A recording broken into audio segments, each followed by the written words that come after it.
अस्सलामु अलैकुम वरहमतुल्लाहि वबरकातुहू। अल्हम्दुलिल्लाहि रब्बिल आलमीन वस्सलातु वस्सलामु अला अशरफिल अंबिया वल मुरसलीन नबीना मुहम्मद व अला आलिहि व सहबिहि अजमईन अम्मा बअद फअऊज़ु बिल्लाहि मिनश शैतानिर रजीम बिस्मिल्लाहिर रहमानिर रहीम। क़ाल अल्लाहु तबारक व तआला फ़ी क़ुरआनिल मजीद या अय्युहल्लज़ीना आमनू इज़ा नूदिया लिस्सलाति मिन यौमिल जुमुअति फस्अऊ इला ज़िक्रिल्लाह वज़रुल बईअ ज़ालिकुम खैरुल लकुम इन कुंतुम तअलमून। रब्बि इश्रह ली सदरी व यस्सिर ली अमरी वहलुल उक़दतम मिन लिसानी यफ़क़हू क़ौली रब्बि ज़िदनी इल्मा। मेरे अजीज दोस्तों और भाइयों और मेरी इस्लामी ख़वातीनों हजरात, अल्लाह तबारक व तआला की तौफीक से मैं जिस टॉपिक पर बात करने की कोशिश कर रहा हूं वो टॉपिक मुख्तसर तौर पर यह है कि जुमे के दिन जुमे के नमाज के लिए मस्जिद पहले पहुंचने की क्या फजीलत है। इस ताल्लुक से मैं एक या दो हदीसें आपके सामने रखने की कोशिश करूंगा मुख्तसर तौर पर। अल्लाह तबारक व तआला से दुआ है कि अल्लाह तबारक व तआला हमें हक बात और सच बात कहने की तौफीक अता फरमाए और जो हमसे लफ्जी तौर पर कहने में खताएं हों अल्लाह तबारक व तआला उसको माफ फरमाए, आमीन या रब्बल आलमीन। मेरे अजीज दोस्तों और भाइयों और मेरी इस्लामी ख़वातीनों हजरात, जुमे के दिन की बहुत ज्यादा फजीलत अहादीस के अंदर आई हुई है। मैं उन फजीलतों में वो फजीलत आपके सामने बयान करने की कोशिश करूंगा कि आदमी अपने घर से अच्छी तरह से गुस्ल करके, अच्छी तरह से वजू करके और इतर वगैरह खुशबू अपने कपड़े वगैरह पर लगा करके लिबास पर और वो मस्जिद पहुंचता है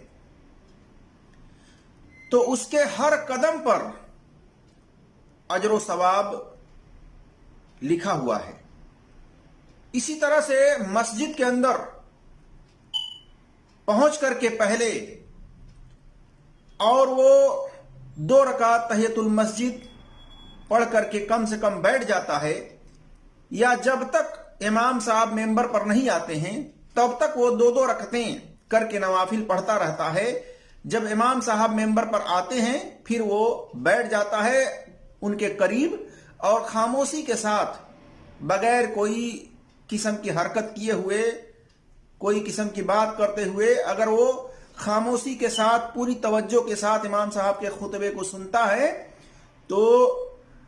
उसके बाद इमाम साहब के साथ जमात के साथ नमाज अदा कर लेता है तो उसको ये तमाम अजर व सवाब, बल्कि इससे ज्यादा अजर व सवाब उसको हासिल हो जाता है। और औरतें भी हैं,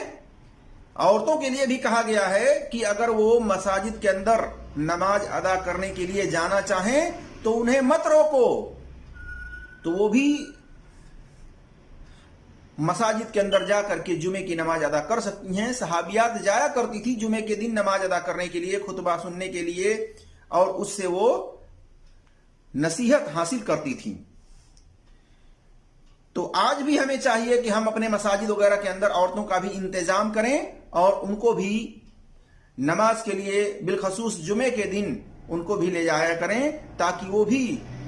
दीन की बातों से फायदा हासिल करें। अब आइए हम देखते हैं हदीस के अंदर, और इसी तरह से अल्लाह तबारक व तआला ने अपने कुरान पाक में सूरतुल जुमुआ आयत नंबर 9 में तमाम ईमान वालों को फरमा रहा है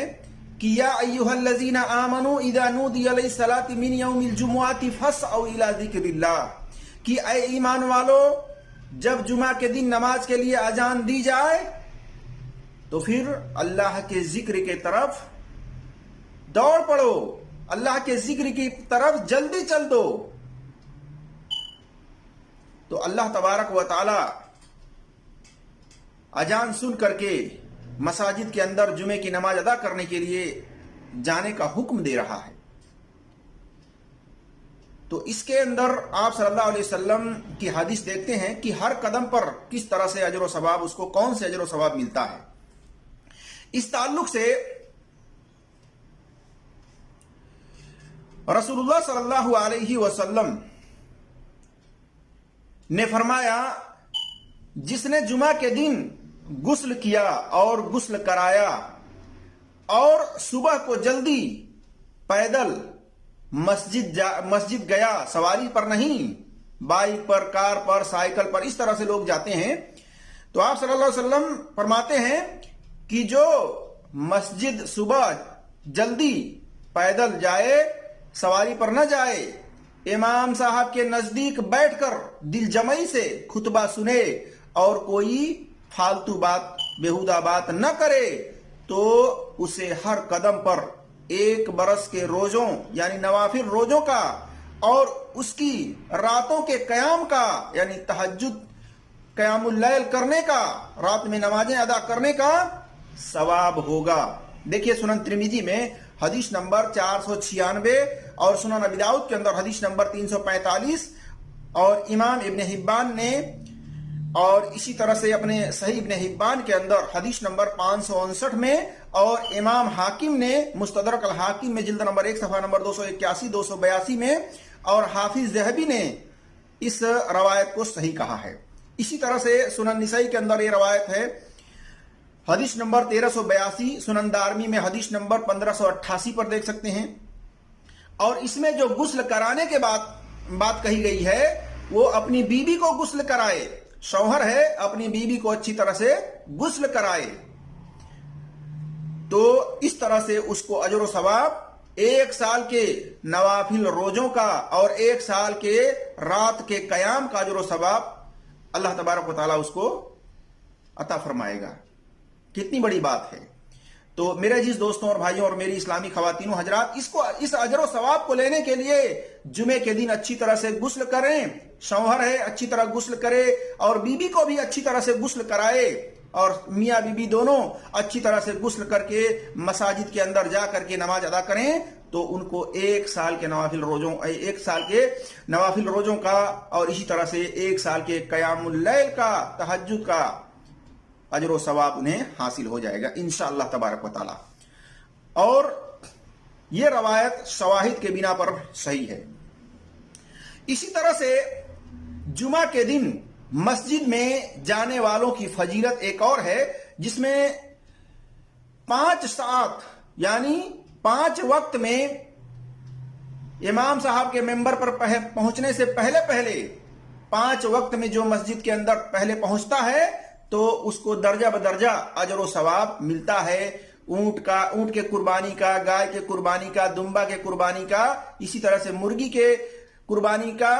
اور اس کے انڈا صدقہ کرنے کے برابر اجر و ثواب ملتا ہے۔ جیسا کہ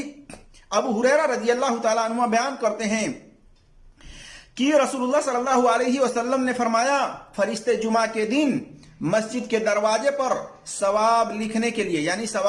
لیے کھڑے رہتے ہیں اور سب سے پہلے آنے والے کا نام لکھ لیتے ہیں، پھر اس کے بعد آنے والے کا نام اسی طرح نمبر وار لکھتے ہیں۔ جو شخص نماز کے لیے اول وقت مسجد میں جاتا ہے،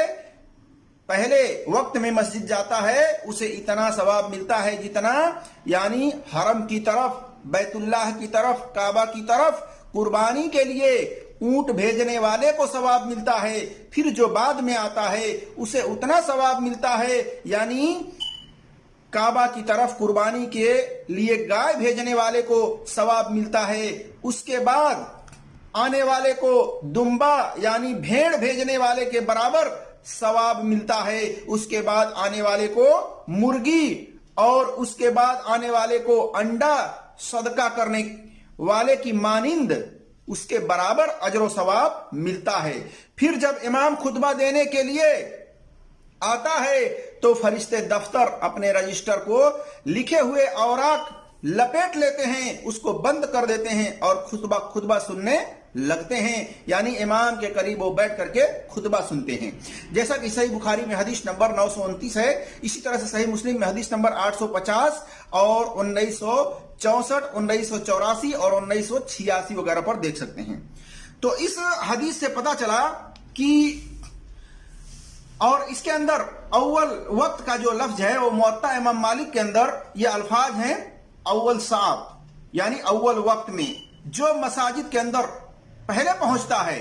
और इसका वक्त कुछ उलमा ने, कुछ अहले इल्म ने यह कहा है कि जब सूरज तुलू हो जाता है, जब सुबह सूरज निकल जाता है, उस वक्त से लेकर के और इमाम के मेंबर पर पहुंचकर खुतबा देने तक, उसके बाद उसके साथ जमात के साथ नमाज जुमा अदा करने तक का ये वक्त है। इसी तरह से इसके अंदर एक बात ये भी है कि ये तो अहले इल्म का कहना है, लेकिन इस हदीस से ये बात वाज़ेह हो जाती है कि फरिश्ते जो है दरवाजे पर खड़े होकर के रजिस्टर लेकर के हर उस शख्स का नाम नोट करते हैं जो मस्जिद के अंदर पहले पहुंचता है। जो पहले पहुंचता है, मस्जिद में दाखिल होता है, तो उसको फरिश्ते एक ऊंट की कुर्बानी का अजर व सवाब अपने रजिस्टर में लिख लेते हैं। इसी तरह से उसके बाद जो पहुंचता है तो उसको एक गाय कुर्बानी का अजर व सवाब, जितना हरम शरीफ के अंदर ले जाने का मिलता है उतना उसके नामे अमाल में अजर व सवाब गाय की कुर्बानी का लिख लेते हैं। इसके बाद जो पहुंचता है तो उसको एक दुम्बा, एक भेड़ हरम शरीफ काबे की तरफ ले जाने का, कुर्बानी करने का जो अजर व सवाब है वो उसके नामे अमाल में लिख दिया जाता है। इसी तरह से जो उसके बाद पहुंचता है मस्जिद के अंदर तो उसको एक मुर्गी, और इसी तरह से उसके बाद जो पहुंचता है तो उसको मुर्गी का अंडा सदका करने के बराबर उसके नामे अमाल में अजर व सवाब फरिश्ते अपने रजिस्टर में दर्ज कर लेते हैं, लिख लेते हैं। और उसके बाद जब इमाम साहब मेंबर पर आते हैं खुतबा देने के लिए तो फिर ये फरिश्ते क्या करते हैं, अपने रजिस्टर को बंद करके और इमाम साहब के करीब बैठ करके खुतबा सुनने लग जाते हैं। मेरे अजीज दोस्तों और भाइयों, उसके बाद जो भी मस्जिद के अंदर पहुंचता है वो बदनसीब है इन अजरों सवाब को लेने से, कि अब ये जो अजरों सवाब हैं ये उसको हासिल नहीं होता है। तो मेरे अजीज दोस्तों और भाइयों और मेरी इस्लामी खवातीनों हजरात, मसाजिद के अंदर जुमे के दिन पहुंचे तो इमाम साहब के मेंबर पर पहुंचने से पहले पहले मस्जिद के अंदर एंट्री कर लें, ताकि आपको कम से कम ये तमाम अजर सवाब में से, इन 5 अजर सवाब में से कोई एक अजर सवाब आपको हासिल हो जाए। लेकिन आज देख लीजिए अपने मुआशरे के अंदर अक्सर और बेशतर ऐसे लोग हैं कि कब पहुंचते हैं मसाजिद के अंदर जुमे की नमाज पढ़ने के लिए, जब इमाम साहब खुतबा से फारिग हो जाते हैं, जब नमाज के लिए इकामत कह दी जाती है तब ये मुसल्ला उठाते हैं और इस तरह से जब नमाज उठाते हैं और नहीं कुछ मिलता है तो कार्टून वगैरह, कोई अखबार वगैरह, इस तरीके से ऐसी चीजों को जो कि वो चीजें दुरुस्त नहीं है उसके ऊपर नमाज अदा करना, उसके ऊपर तस्वीर होते हैं जानवरों के, इंसानों के, और उसको बिछा करके उसके ऊपर वो जुमे की नमाज अदा करते हैं और मस्जिद के बाहर नमाज अदा करते हैं। कुछ लोग तो इमाम साहब से आगे बढ़ करके बाहर और इस तरह से खड़े होकर के नमाज अदा करते हैं। ऐसे लोगों की नमाज नहीं होती है जो इमाम से आगे बढ़ करके नमाज अदा करता है जुमे के दिन। और इस बात को लोग इस बारे में सोचते नहीं हैं। तो मेरे जिस दोस्तों और भाइयों, जुमे के दिन इस तरह की हरकतें ना करें कि उस वक्त मसाजिद के अंदर पहुंचे जुमा अदा करने के लिए कि जब इमाम साहब खड़े होकर के नमाज अदा करने लगते हैं जुमे की जमात के साथ, उस वक्त आप पहुंचते हैं तो कितनी बड़ी बदनसीबी है। एक तो ये कि अल्लाह के फरिश्ते अपने रजिस्टर में आपका नाम दर्ज नहीं करते हैं, और दूसरा ये कि आप उन तमाम अजर सवाब से महरूम रहते हैं। जुमे की नमाज तो आपकी अदा हो जाएगी लेकिन इन तमाम अजर सवाब को हासिल आप नहीं कर सकते हैं। तो अल्लाह तबारक व तआला से दुआ है कि अल्लाह तबारक व तआला हम तमाम मुसलमानों को जुमे के दिन इमाम साहब के मेंबर पर पहुंचने से पहले पहले हमें जुमे के दिन मस्जिद के अंदर जाने की तौफीक अता फरमाए और कम से कम 2 रकात तहियतुल पढ़ कर बैठने की तौफीक अता फरमाए। आमीन या रब्बल आलमीन। अस्सलामु अलैकुम व रहमतुल्लाहि व बरकातुहू।